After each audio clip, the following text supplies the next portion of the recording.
Alright, guys, it is Sunday, January 10th, 2021 at 5:52 p.m. Alright, let's get into these headlines. We have New Zealand Central Bank says data system hacked. Sensitive information potentially accessed. Investigation launched into a malicious attack, said Governor Adrian Orr. New Zealand Central Bank said Sunday that one of its data systems has been breached by an unidentified hacker who potentially accessed commercially and personally sensitive information. A third-party file-sharing service used the Reserve Bank of New Zealand to share and store sensitive information has been illegally accessed, the Wellington-based bank said in a statement. Governor Adrian Orr said the breach has been contained. The bank's core functions remain sound and operational, he said. We're working closely with domestic and international cybersecurity experts and other relevant authorities as part of our investigation and response to this malicious attack, Orr said. So, the New Zealand Central Bank was hacked. Hopefully no other banks get hacked, but this is a bad trend with the U.S. government being hacked and other nuclear facilities being hacked.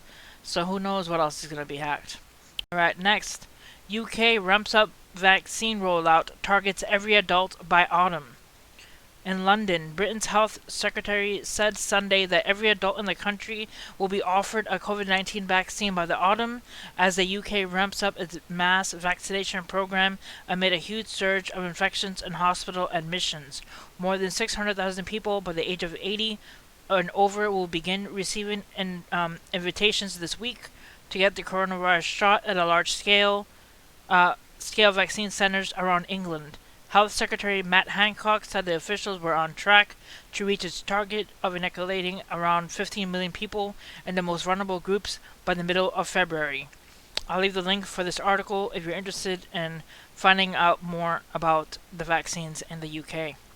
Alright, next. Historic snow engulfs capital of Madrid just 2 days after Spain registered its coldest temperature on record. A powerful winter storm named Filomena by the Spanish Meteorological Agency is affecting the Iberian Peninsula, bringing record cold temperatures, heavy rain, and historic snow. Capital Madrid was one of the several Spanish regions on red alert. According to the historic occurrence, due to the heavy snow, the storm is expected to weaken and move to the northeast by Sunday, January 10th, 2021, which is today. Alright, next. Intense cold wave brings rare snowfall to Taiwan. An intense snow wave is affecting parts of Taiwan over the past couple of days, with temperatures dropping below 10 or 50 degrees Fahrenheit. A rare snow and freezing temperature at higher elevations in just 17 hours to Friday morning on July 8th. Local authorities reported 18 sudden deaths.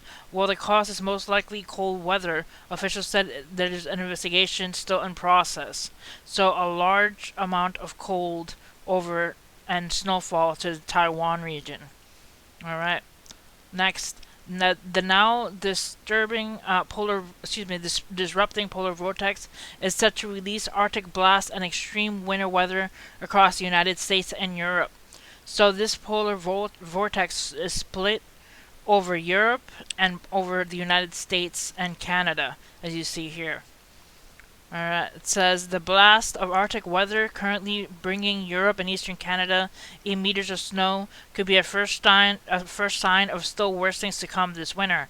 There are indeed signs of a circular low-pressure system of swirling winds that normally keeps frigid air locked up in the North Pole, but it's been disrupted and split into smaller parts. The disruption of the counterclockwise spinning beast called the polar vortex is thought to be the cause of warm summer over the Arctic and relatively cold fall over Siberia. A severe winter lasting through February and possibly into March. The breaking up of the polar vortex could be the culprit of the coming extreme storms. So we're having the possibility of really cold winters, or at least a longer lasting winter. Alright, let's take a look quickly at Space River News on Twitter. Let's take a look at the Asteroid Watch. I like keeping you guys updated on the possibility of what are the closest asteroids coming towards us. The NASA Jet Propulsion Laboratory from the California Institute of Technology says that January 11th we have a 360-foot asteroid coming 4,640,000 miles, its closest approach.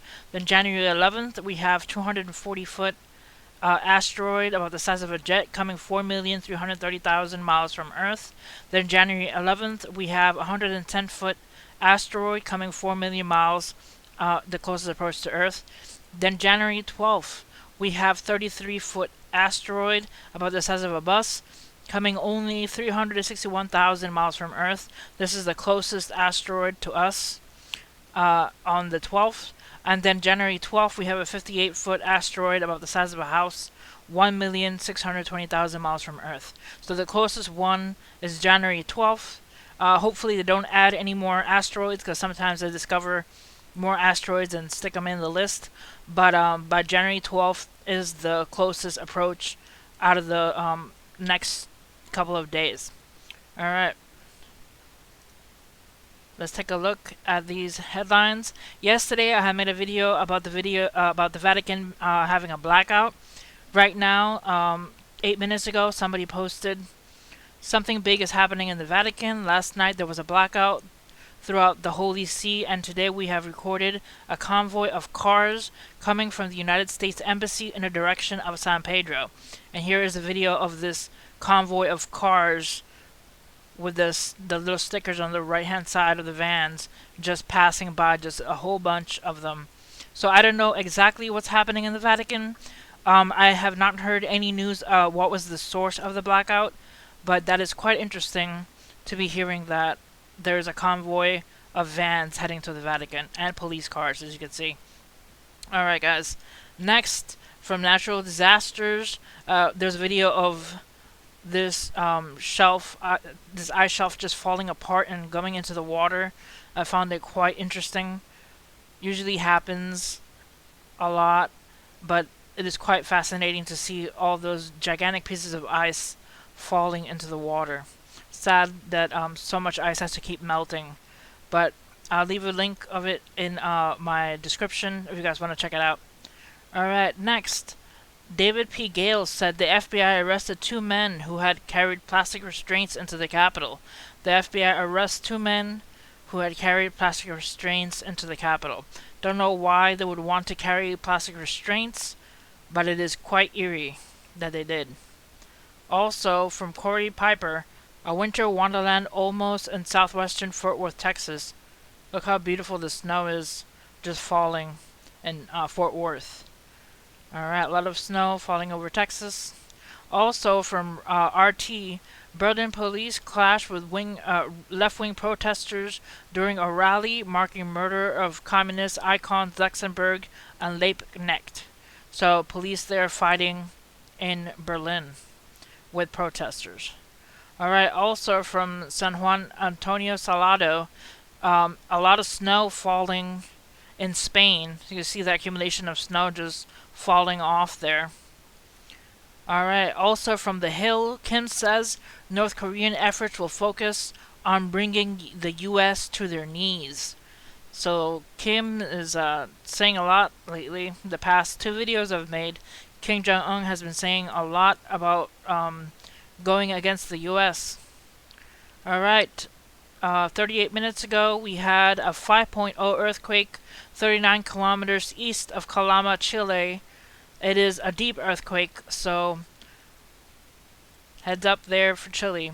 Also, for the people in South Carolina, North Carolina region, a triple conjunction of Jupiter, Saturn, and Mercury will appear low in the west-southwest sky about 20 minutes after sunset.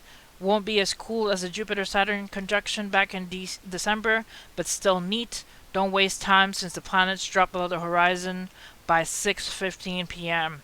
And there you have Jupiter, Mercury, and Saturn looking to the southwest. Alright, about an hour ago, there was an earthquake in Japan, a 4.4 magnitude earthquake. Alright guys, and also close to 3 inches of rain in Texas. Excuse me, not rain, snow. 3 inches of snow in Texas. More snow in Texas here, with people posting the pictures of their pets and the plants. Alright, and then here from Politico, hospitals are throwing out doses of Pfizer coronavirus vaccine because the federal government is giving some of the facilities syringes that can only extract 5 doses from vials that often contain more. Some syringes aren't efficient enough to extract a 6th dose, according to the hospital lobbyists. So they're throwing away the vaccines in the hospitals. Alright guys, that's it for this video. Hit like and subscribe for more news, and see you guys next time. God bless.